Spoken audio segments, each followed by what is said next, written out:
arenas cálidas y mares fríos, fauna africana y animales marinos, grandes territorios desérticos y ciudades modernas. Namibia es un destino único con paisajes espectaculares. Ya sea en el corazón de las dunas de arena más altas del mundo o al borde del mayor cañón del continente africano. Con una capital joven, moderna y acogedora. A orillas del Océano Atlántico y su costa de los esqueletos. O en sus parques nacionales con una fauna autóctona. Viajemos para descubrir esta tierra de África del Sur, tan espectacular como apacible. Descubramos Namibia.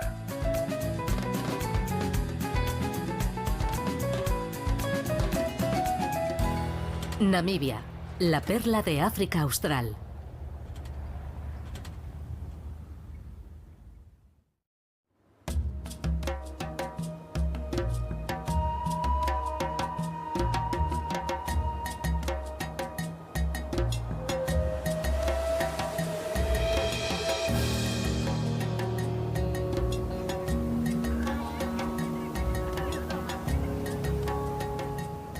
Namibia, el joven país de África del Sur, estuvo muy influenciado por la colonización alemana a finales del siglo XIX. Cuando los últimos soldados alemanes fueron expulsados del continente en 1915, Sudáfrica tomó el control del país e impuso su sistema apartheid.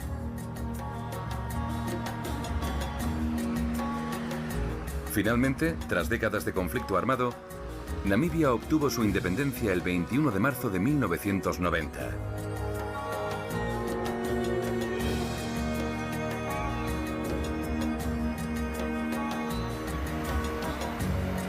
Con 840.000 kilómetros cuadrados, el equivalente a la superficie de Francia e Italia juntas, cuenta con poco más de 2,5 millones de habitantes.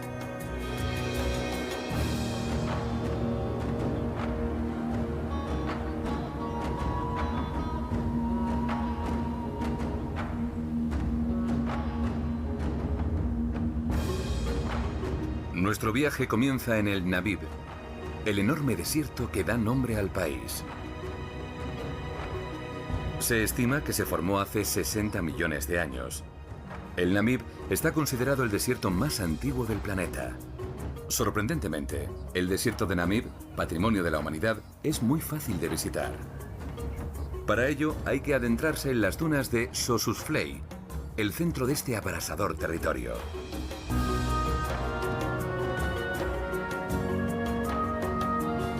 Es un destino imprescindible y el lugar más visitado de Namibia. Gracias a su enorme tamaño, no da la impresión de estar masificado. Aquí, el elemento humano se diluye entre la extraordinaria dimensión del paisaje.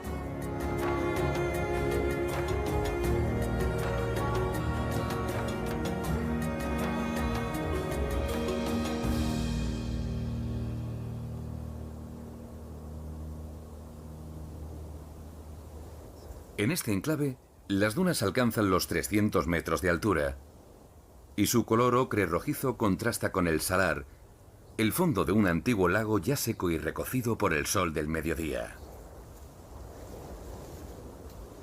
En estas latitudes, la temperatura de la arena alcanza los 70 grados. Cuidado con las quemaduras solares. Pero durante el invierno austral, de junio a septiembre, el tiempo es mucho más soportable. Estos árboles, característicos del lago Deathvlei, son los restos de las acacias muertas desde hace más de 900 años. Momento en el que el agua desapareció entre las profundidades de la arena. Esta atmósfera tan seca ha impedido la descomposición de estos troncos y sus ramas esqueléticas seguirán apuntando al cielo durante varios siglos más.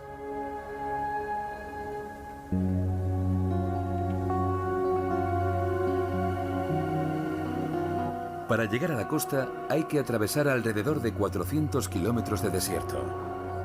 Aunque no es imprescindible llevar un vehículo especial, el todoterreno es más cómodo en estos caminos. En Namibia solo están asfaltadas las carreteras principales, pero la red de carreteras secundarias está muy bien cuidada. Durante el viaje hay que aprovechar los puntos de repostaje, ya que no hay muchos. Una buena ocasión para descubrir lugares insólitos, como la pequeña aldea de Solitaire, que es como el típico pueblo del oeste, pero en Namibia. Los viejos y oxidados surtidores de gasolina dan un aire retro a esta estación de servicio de los años 60, donde todos los viajeros se paran para llenar el depósito. Más vale ser prevenido.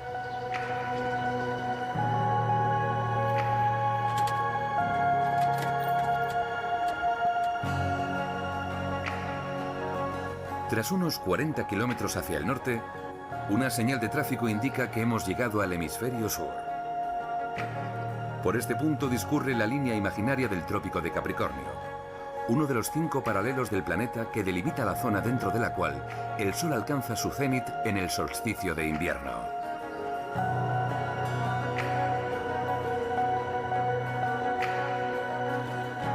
La ruta continúa con el cruce de los ríos Gob y Kuiseb. Aunque se aprecia claramente la cuenca del río, no hay agua por ninguna parte. Esto se debe a que los ríos que crean estos impresionantes cañones están secos la mayor parte del año. El paisaje cambia radicalmente al llegar a estas formaciones geológicas de esquistos. El río Kuiseb marca la frontera entre el mar de arena del desierto del Namib al sur y las inmensas llanuras rocosas al norte. Más allá, la costa atlántica.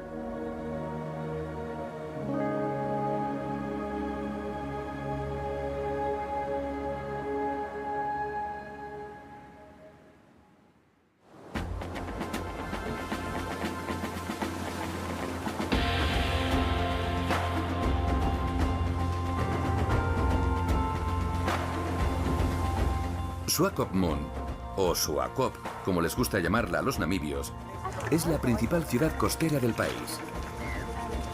Situada a unos 350 kilómetros de la capital, Windhoek, esta ciudad atrae a un buen número de turistas los fines de semana, cuando las temperaturas en el interior son demasiado altas. Ciudad turística y de veraneo, es la Deauville de Namibia. A las puertas del desierto del Namib, Swakopmund disfruta de un clima suave gracias a la brisa marina. En estas latitudes, la fuerte corriente oceánica de Benguela se dirige al norte, paralela a la costa oeste, y recorre todo el litoral namibio, enfriando las aguas de sus costas.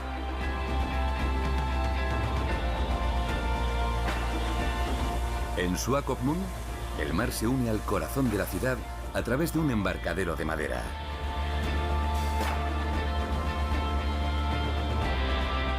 Se trata de una estructura centenaria que se adentra 260 metros en el mar, el lugar ideal para pasear y respirar aire fresco.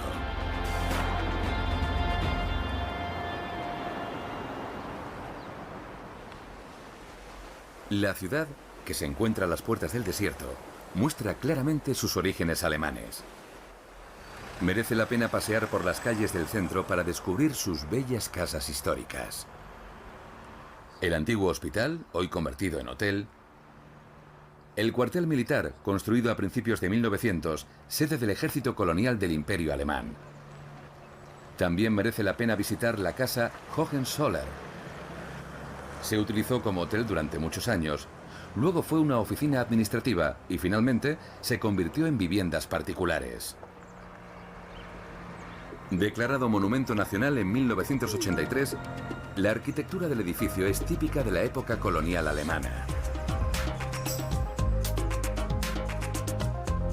Namibia es un país mayoritariamente luterano, y la iglesia de la calle Otavi es una buena muestra de la presencia de esta confesión protestante. Cuenta con más de 700.000 fieles en 124 parroquias repartidas por todo el país. Después de una mañana soleada, la bruma del mar empieza a cubrir la ciudad. Se trata de un fenómeno frecuente en la costa de Namibia. Unos 100 días al año, la corriente de Benguela enfría el aire y crea esta bruma. Los vientos del interior la impulsan hasta envolver la ciudad, aportando además mucha humedad al desierto.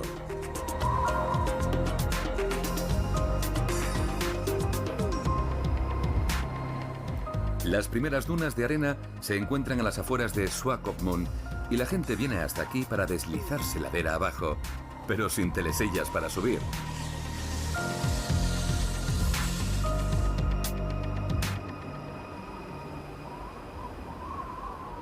En el desierto del Namib vive fauna autóctona, totalmente adaptada a las condiciones climáticas y fascinante de observar.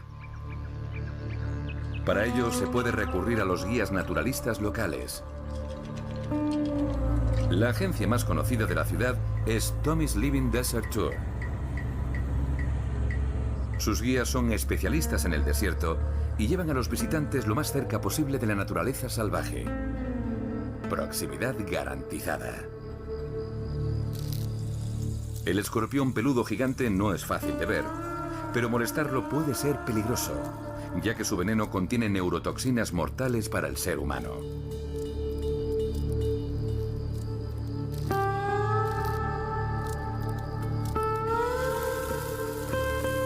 Enterrada en la arena, la víbora del desierto sale como un rayo de su escondite para abalanzarse sobre su presa. Es una maestra del camuflaje. Las especies venenosas impresionan a primera vista. Sin embargo, viven en entornos hostiles donde no suele haber humanos, lo que reduce mucho los encuentros y, por tanto, los accidentes. El camaleón de Namaqua es otro animal endémico de este desierto. Totalmente inofensivo, se alimenta de pequeñas presas que captura con gran habilidad.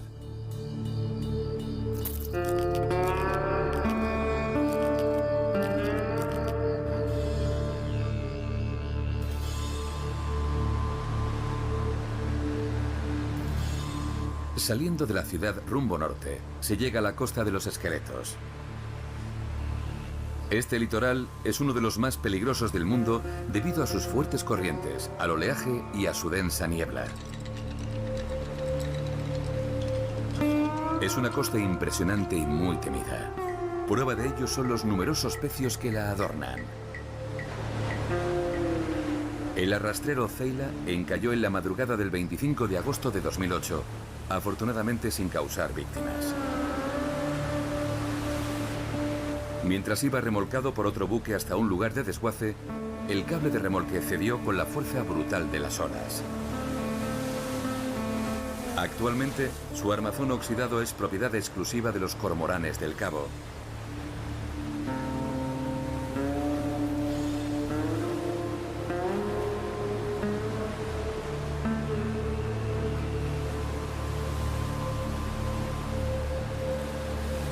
Estamos en Cabo Cross, descubierto en 1485 por el navegante portugués Diego Cao. Aquí erigió una cruz para marcar el punto más austral que los europeos alcanzaron en la costa africana aquel año. Hoy en día, el Cabo Cross es conocido principalmente por su reserva natural, hogar de una colonia de leones marinos. Con un ruido ensordecedor y un olor insoportable, más de 100.000 ejemplares toman posesión de la zona. Mientras los más pequeños se alimentan, los mayores aprenden a pescar.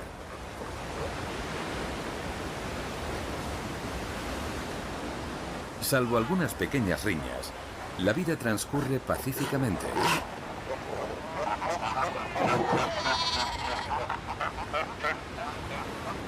La cantidad de huesos esparcidos demuestra que los depredadores aprovechan bien sus oportunidades.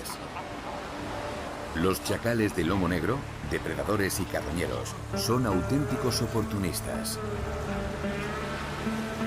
Durante el día, y con un poco de paciencia, es posible observarlos en el cabo y sus alrededores.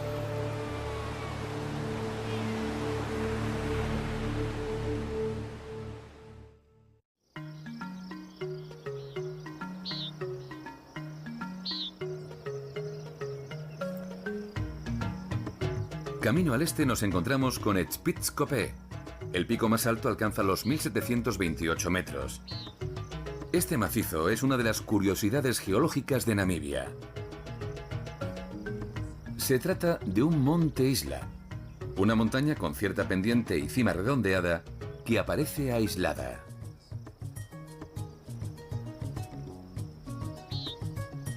En la zona hay numerosas pinturas rupestres de los humanos que habitaron aquí hace 20.000 años.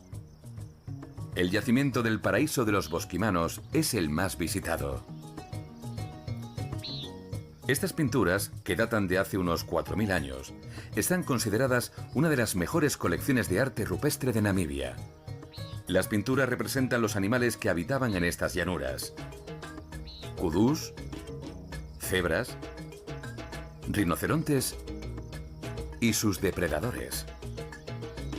También aparecen los cazadores, acompañados por un chamán.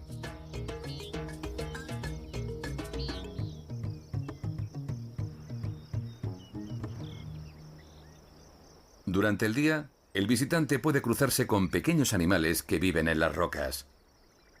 Son damanes del Cabo, pequeños mamíferos que parecen marmotas, pero que sorprendentemente comparten orígenes lejanos con los elefantes.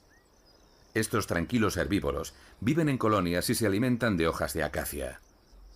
Su presencia en la zona es evidente por sus excrementos, depositados aquí generación tras generación.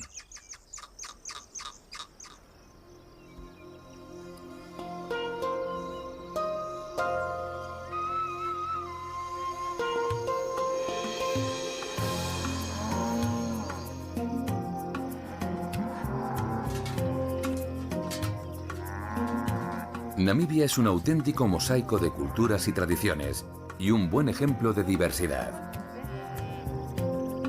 El país alberga diferentes grupos étnicos, cada uno con su propia lengua y sus propias tradiciones.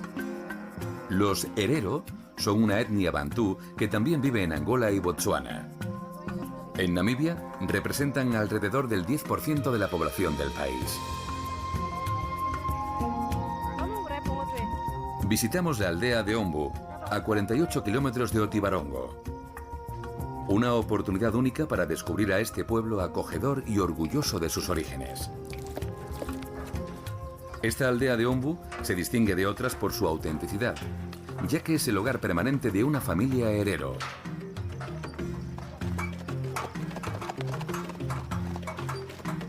La aldea ofrece una visión íntima de la cultura de los Oba herero, en la que las mujeres casadas y las mujeres mayores visten el orokoba, un vestido originario de la época victoriana.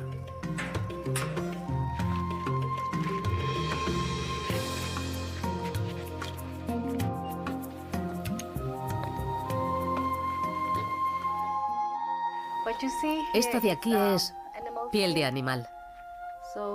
En Kaokolandia, el pueblo Imba todavía usaba piel de animal como vestimenta. El pueblo herero no dista mucho de los Imba. Proceden de los Imba, pero luego emigraron hacia el sur y cambiaron su vestimenta. El vestido herero es un legado de la época de la colonización. Cuando fueron colonizados por los alemanes, adoptaron lo que se conoce como vestido victoriano, la ropa de la época. Estas otras prendas son las que se ponen debajo del vestido para darle volumen. Casi toda esta vestimenta es similar a la que llevo puesta, pero adaptada para las diferentes ocasiones. Este vestido que llevo ahora podría llevarlo para un funeral o incluso para estar en casa. Los que llevan brillos y colores más vivos son para bodas y otras ocasiones festivas. Como ve, esta tela brilla mucho. El diseño de este sombrero surge de las vacas. El pueblo herero está muy orgulloso de sus vacas porque de ellas se obtienen la leche, la mantequilla, la piel. Casi todo se obtiene de la vaca. Así que nos ponemos este sombrero en homenaje a ellas.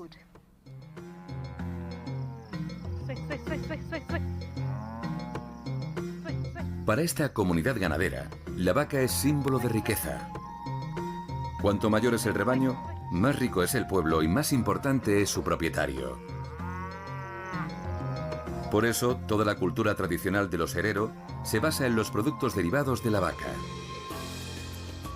En la cultura tradicional, las niñas aprenden desde muy pequeñas a ordeñar y a preparar los productos lácteos, como el omaere, una especie de mantequilla batida, y el ghee, una mantequilla clarificada.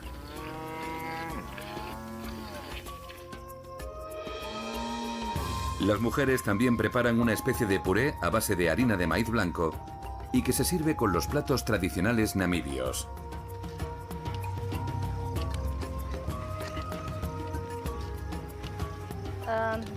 Esa señora está preparando ghee. La otra señora está cociendo pap, que se hace con maíz, con harina de maíz.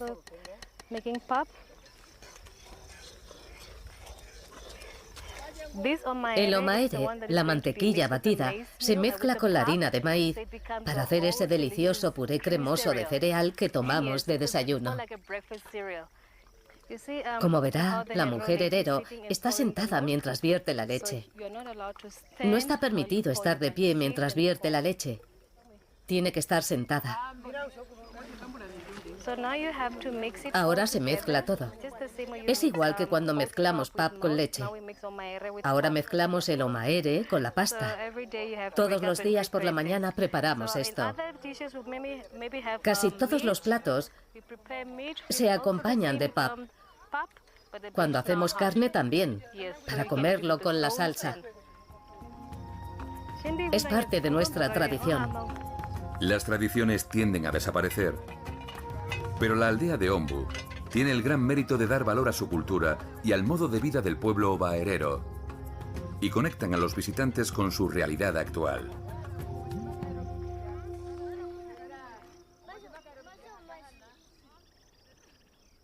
Estos intercambios agudizan aún más la terrible represión sufrida por este pueblo en el siglo pasado.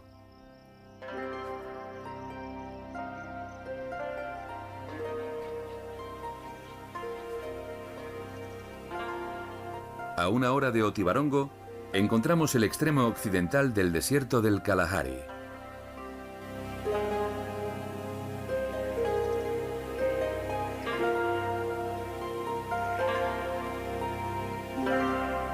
En el corazón de este paisaje, los enormes y vistosos acantilados del macizo de Waterberg se alzan como un espejismo.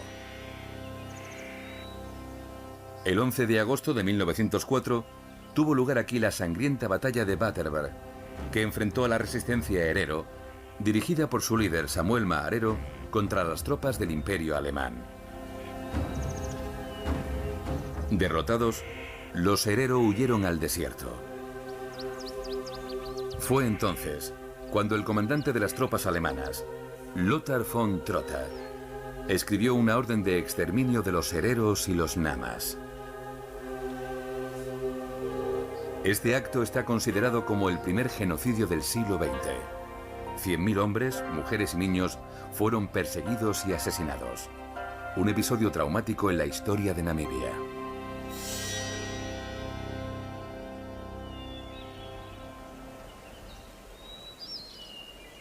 El macizo de Waterberg. Esta espectacular formación geológica de 50 por unos 15 kilómetros muestra su corona de arenisca roja a 200 metros por encima de las llanuras. Estas rocas son los restos petrificados de un desierto de arena que cubría la mayor parte del país hace 190 millones de años. Cada temporada de lluvias, las precipitaciones se filtran a través de esta arenisca porosa.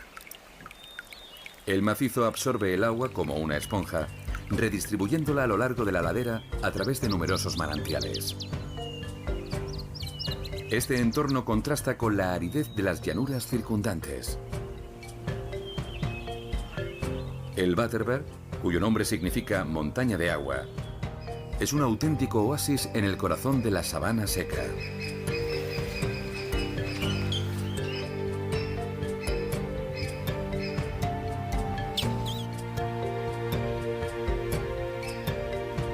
Fue declarado Parque Nacional en 1972. Para recorrer la meseta de la cumbre hace falta un guía. Sin embargo, en las estribaciones del macizo hay numerosos senderos que pueden recorrerse por cuenta propia.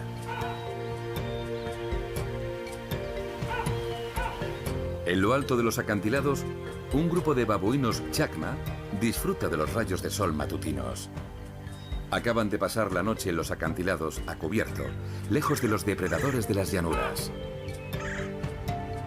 Este macizo es su refugio, una especie de paraíso en medio de la región árida.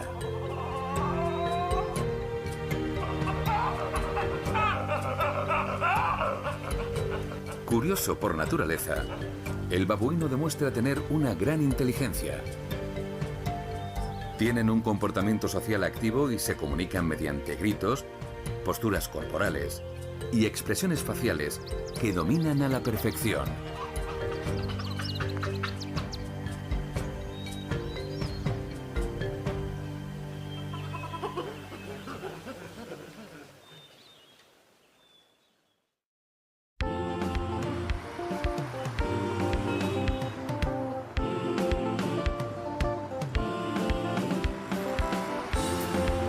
Windhoek, cuyo significado sería la esquina del viento, cuenta con unos 300.000 habitantes.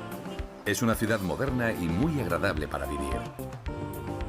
La capital de Namibia está situada en una llanura montañosa a 1.600 metros de altitud. Nada más llegar, uno se siente muy a gusto. Descubrir la ciudad a pie es fácil, ya que la capital es un reflejo del país, segura y acogedora.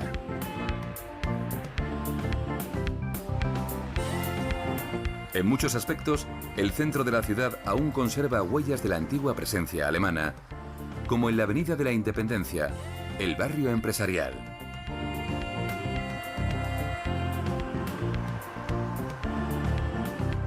La iglesia luterana, edificio emblemático de la ciudad, se erige en medio de una rotonda de la avenida Mugabe. Construida en 1910, es la iglesia evangélica luterana más antigua de Namibia.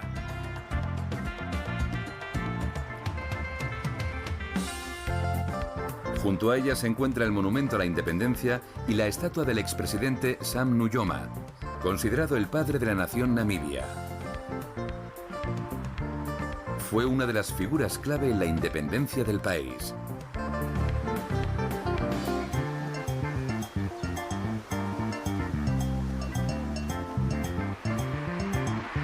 En las calles del centro de la ciudad, la arquitectura conserva la influencia alemana, como la estación de ferrocarril, de donde partió la primera línea ferroviaria que unía la capital con Swakopmund.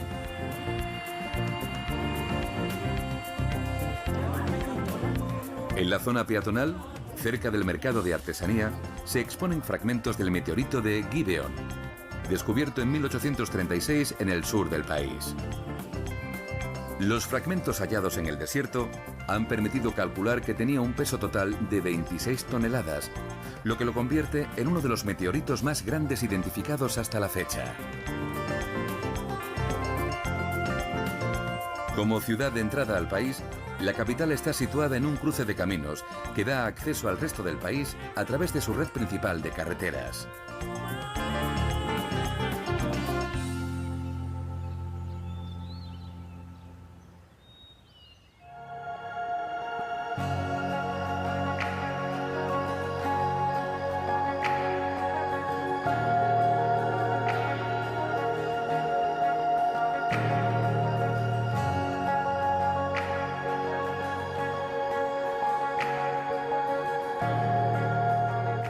Al este del país se encuentra el desierto del Kalahari, cuya parte occidental pertenece a Namibia. Esta zona árida, de más de medio millón de kilómetros cuadrados, se extiende por Namibia, Botsuana y Sudáfrica. Se trata de un semidesierto formado por dunas bajas de arena roja, cubiertas por una sabana arbustiva de acacias espinosas. En lengua setsuana, Kalahari significa lugar sin agua. Este enorme territorio no tiene agua en su superficie y las escasas precipitaciones se infiltran inmediatamente en la arena. Las especies salvajes están bien adaptadas. Las plantas han desarrollado raíces largas y profundas.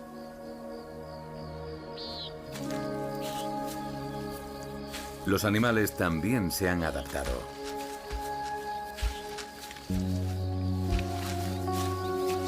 Las jirafas no tienen problema para alimentarse de las hojas y flores de las acacias, evitando hábilmente sus temibles espinas. Pero los habitantes más conocidos de estas arenas rojas son sin duda las suricatas. Estos pequeños animales viven en colonias y su adaptación a la arena del desierto es extraordinaria. Las suricatas son las excavadoras del Kalahari. Utilizan la técnica del centinela. Se turnan para montar guardia y, en caso de peligro, alertan a los demás para que se pongan a salvo. Del avestruz no hay que preocuparse, aunque la diferencia de tamaño sea impresionante.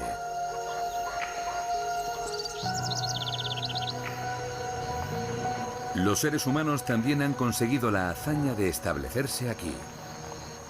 El desierto del Kalahari es el territorio del pueblo San. Los colonos europeos los llamaron bosquimanos.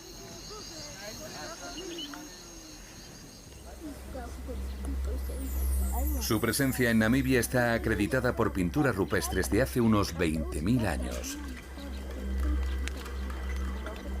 Originalmente nómadas, estos cazadores-recolectores se han convertido muy a su pesar en sedentarios y ya no viven a la manera tradicional. En el rancho Bagatelle, en Marienthal, se puede interactuar con ellos. En un poblado reconstruido, los bosquimanos presentan su cultura y sus conocimientos de este desierto, que consideran su jardín. Hola y bienvenidos a Namibia. Vamos a descubrir el Kalahari. Aquí hay muchas plantas. Unas dan muy buenos frutos y otras las usamos como medicamentos. Luego iremos a la aldea para que conozcan a nuestra familia. Los bosquimanos, al igual que los namas, hablan lengua khoisan, la más antigua que aún se habla en el planeta. Esta lengua consiste en una serie de chasquidos que se hacen con la lengua y es muy difícil de entender para quien no la conozca. Piet nos explica lo básico. Esos son los 4 chasquidos diferentes de los bosquimanos. La lengua es una combinación de esos 4 chasquidos con letras del alfabeto. Tenemos las letras del alfabeto de la A a la Z y además 4 chasquidos diferentes. La mayoría de las palabras tienen un chasquido y hay muy pocas que no lo tienen. Entre esas palabras está, por ejemplo, muchas gracias, que se dice mi via, que no tiene chasquido. Esta es muy fácil porque no tiene chasquido.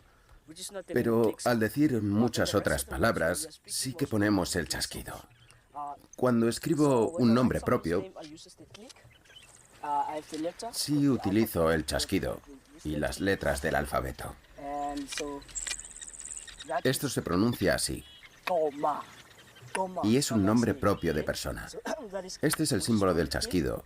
Y esos son las letras del alfabeto o MA.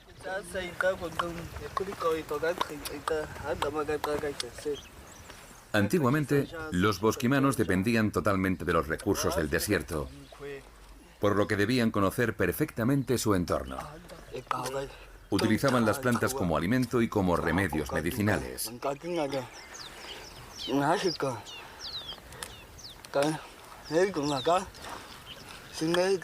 Para cazar, tenían que dominar el arte de hacer trampas.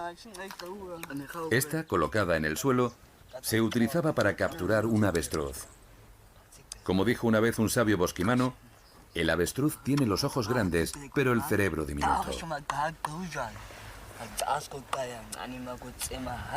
Dicho de otro modo, es fácil engañarla y atraparla utilizando esta treta.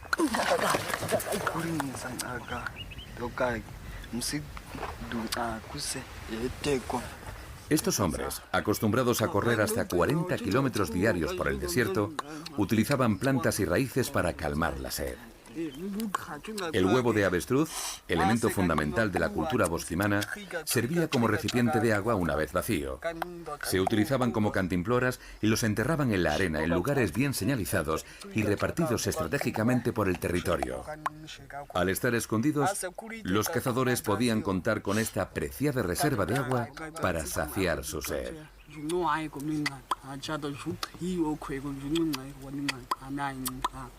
El huevo de avestruz sigue siendo el alimento preferido del pueblo bosquimano y equivale a unos 20 huevos de gallina. Antiguamente, estos cazadores-recolectores vivían en perfecta armonía con la naturaleza. Su supervivencia estaba estrechamente ligada a las plantas y animales que pueblan el Kalahari. Han conservado los conocimientos y, sobre todo, mantienen intacto el respeto.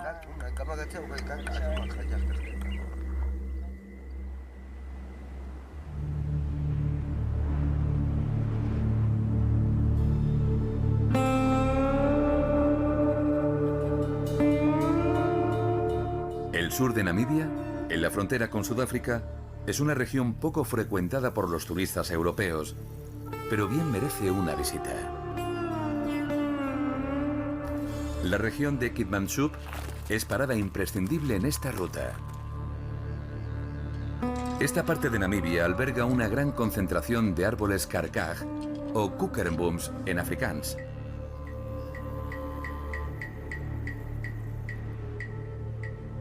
Se trata de aloes gigantes de más de 7 metros de altura.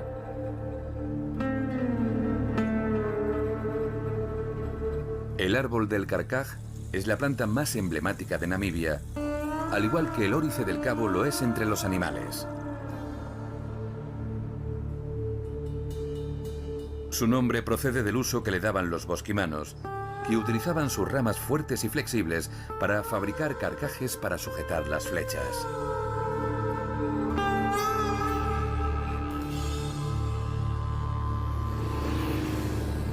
Siguiendo la carretera C17 en dirección a Coes, se llega a la granja Spitskoppe.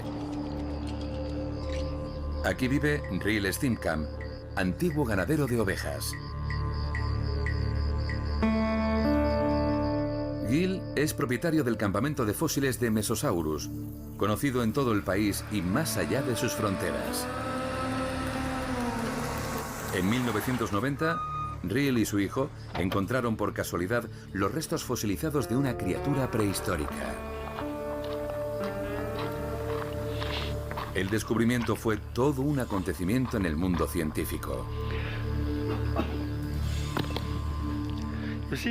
Esta criatura murió hace 250 millones de años.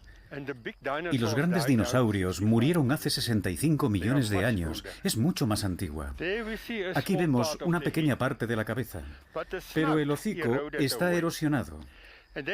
También se ve la huella del cuello, la huella de la columna vertebral, de las costillas y de la cola, que también se ha erosionado. Estos animales tenían colas largas y fuertes y posiblemente eran buenos nadadores. Esta es la pata trasera, con el fémur, la tibia, el peroné, igual que los humanos. 5 dedos en los pies, donde se distinguen las uñas. Si nos fijamos, se ve que el dedo del medio estaba dislocado. Pobre animal. Estos fósiles de mesosaurio son una de las pruebas de la teoría de la deriva continental Alfred Wegener. Porque encontramos exactamente estos mismos fósiles en América del Sur. Y eso nos dice que en un momento dado los continentes estuvieron unidos. Encontramos este fragmento de sedimento aquí cerca y los junté. Este pequeño agujero de aquí podría ser la huella de un hueso. Al separarlos, vemos que hay un fósil dentro. Esta es la parte superior de la cola. El cuerpo comenzaba aquí. Pero no vemos huesos en su interior, solo huellas. Estas criaturas vivieron aquí a finales del período carbonífero y a principios del período pérmico. Se cree que había tantas plantas en el agua que el agua se volvió un poco ácida en el lecho marino, y durante muchos años ese ácido en el agua disolvió los huesos y dejó solo las huellas. Esa es la razón por la que tenemos tantos fósiles. El fósil es el punto débil del sedimento. Se abre porque es hueco. Lo único que puedo decirle a este pobre animal es: descansa en pedazos.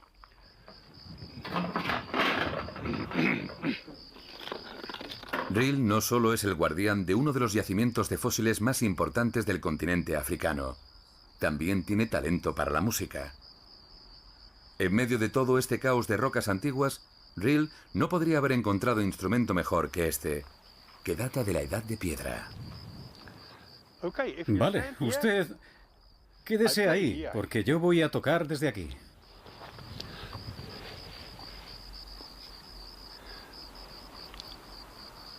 Verá que esta roca es muy dura. En las grietas no hay arena y la tensión en la roca crea resonancia. ¿Preparado? Allá va.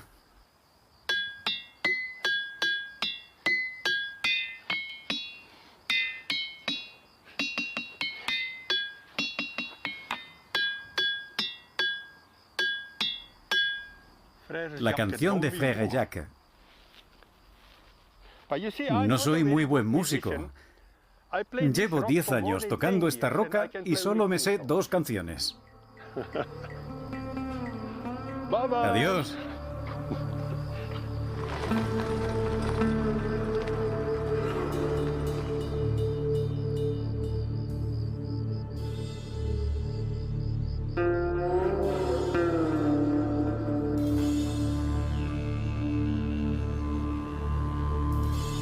Al igual que las cataratas Victoria, entre Zambia y Zimbabue, o el Kilimanjaro, en Tanzania, el cañón del río Fish, en Namibia, es uno de los parajes naturales más destacados del continente africano. Con unos impresionantes 160 kilómetros de largo, 27 de ancho y 550 metros de profundidad, es el mayor cañón de África y uno de los mayores del mundo. Las rocas de sus laderas son las más antiguas de Namibia, con más de 1000 millones de años.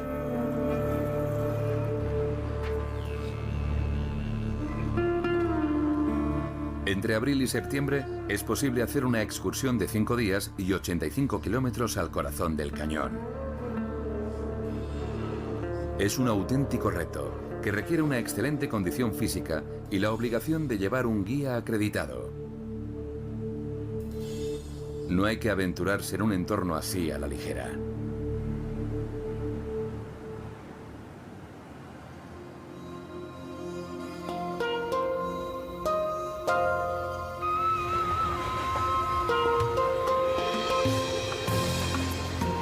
Esta línea de ferrocarril, construida a principios del siglo XX, une el interior de Namibia con la ciudad costera de Luderitz.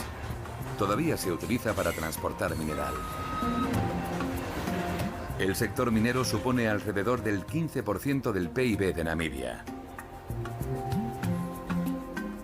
A lo largo de esta línea ferroviaria, que transcurre en medio de la nada, encontramos caballos salvajes de Namibia. Son descendientes directos de los caballos que abandonó el ejército colonial alemán cuando huyó en 1915. Los caballos de los soldados alemanes sobrevivieron milagrosamente en este desierto. A finales de la década de 1980, esta población salvaje casi había desaparecido. Sin embargo, ahora hay casi un centenar de ejemplares en esta zona. La vida de estos valientes caballos depende de una única fuente de agua, Garub. Sin este abrevadero artificial, ninguno de estos caballos, descendientes de los antiguos caballos de monta europeos, habría sobrevivido en semejante entorno.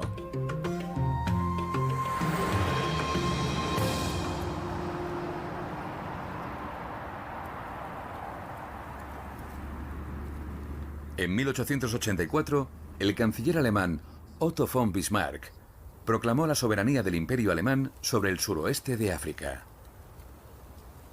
La historia de su colonización por los europeos está estrechamente ligada al descubrimiento fortuito de un diamante por parte de un trabajador del ferrocarril llamado Zacarías Levala. La noticia corrió como la pólvora y provocó la avalancha de buscadores de diamantes a estas tierras lejanas. Sin embargo, el pobre Zacarías no obtuvo ningún beneficio. En su apogeo, esta mina produjo más del 10% de los diamantes del mundo. Pero tras alcanzar su máximo esplendor a principios del siglo XX, comenzó la decadencia. El pequeño pueblo de Kolmanskop se fue vaciando de habitantes y cayó definitivamente en el olvido a finales de los años 50. Actualmente está declarada ciudad fantasma y solo recibe la visita de los curiosos. Kolmanskop, el dorado africano, contó durante varias décadas con infraestructuras dignas de las grandes ciudades europeas. En su máximo apogeo, en este pueblo vivían 250 familias de europeos que necesitaban entretenerse. Había una fábrica de hielo, un casino, un gimnasio e incluso una piscina, cuya preciada agua se traía en barco desde Sudáfrica. Lo más increíble es que la ciudad fue la primera del continente en tener una clínica con rayos X, descubiertos unos años antes por el físico alemán Konrad Röntgen. Este aparato médico se utilizaba para examinar el estómago de los mineros, no para evaluar su salud gástrica, sino para comprobar que no robaban piedras preciosas escondiéndolas en su sistema digestivo.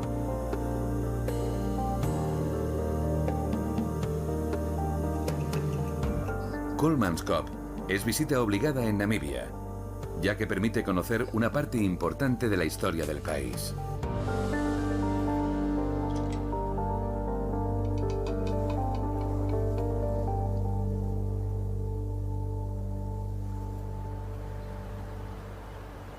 Tras recorrer unos 10 kilómetros, llegamos a la pequeña ciudad portuaria de Lüderitz, flanqueada por un lado por el Océano Atlántico y por otro por el desierto abrasador y sus tormentas de arena.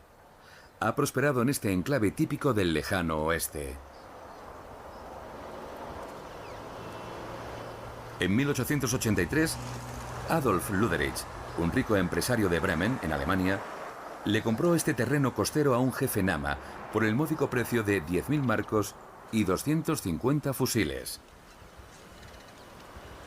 Tras esta transacción un tanto ruin, Adolf Lüderitz creó un puerto al que le puso su propio nombre.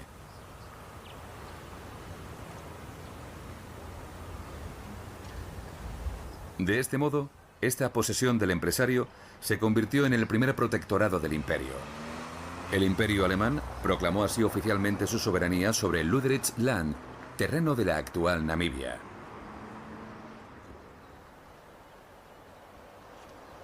En los años siguientes, el descubrimiento de diamantes impulsó el desarrollo de la ciudad y empezaron a construirse viviendas y edificios oficiales. Cerca de la iglesia evangélica luterana que domina la ciudad, la Gorke Haus es sin duda la casa más bávara de la ciudad y simboliza la época colonial.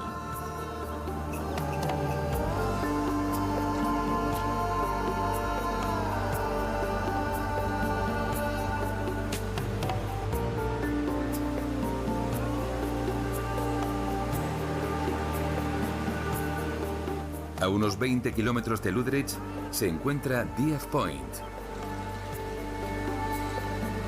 En su búsqueda de una ruta a la India, navegantes portugueses, liderados por el explorador Bartolomé Díaz, descubrieron este lugar en 1488. Esta costa no era muy acogedora y no animó a los portugueses a establecerse allí.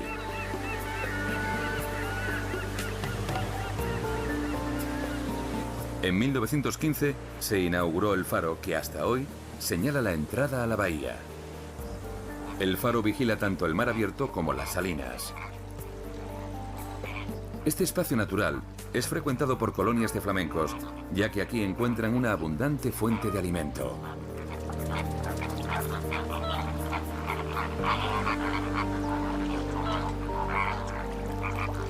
Terminamos nuestro viaje entre el desierto y el océano. Este joven país del sur de África es un destino maravilloso para los viajeros ávidos de amplios espacios abiertos y de naturaleza salvaje. Su mezcla sutil de tradiciones ancestrales y modernidad ofrece una visión auténtica a los viajeros, que siempre son bienvenidos.